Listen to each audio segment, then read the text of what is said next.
একজন দরিদ্র পাথর কাটার কারিগর প্রতিদিন কঠোর পরিশ্রম করত। একদিন সে দেখলো এক ধনী ব্যবসায়ী অনেক বিলাসবহুল জীবন কাটাচ্ছে। সে তখন ভাবলো, ইস, যদি আমি ওই ব্যবসায়ীর মতো ধনী হতাম। সঙ্গে সঙ্গে তার ইচ্ছা পূরণ হয়ে গেল, সে একজন ধনী ব্যবসায়ী হয়ে গেল।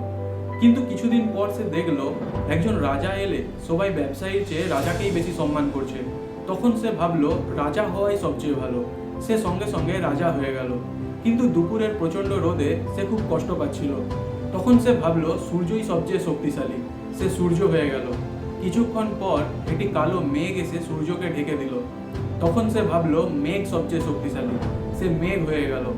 প্রবল বাতাস এসে মেঘকে উড়িয়ে নিয়ে গেল। সে বাতাস হয়ে গেল। কিন্তু বাতাস যতই জোরে বউক না কেন একটি বিশাল পাথরকে নড়াতে পারলো না। তখন সে ভাবলো পাথরই সবচেয়ে শক্তিশালী।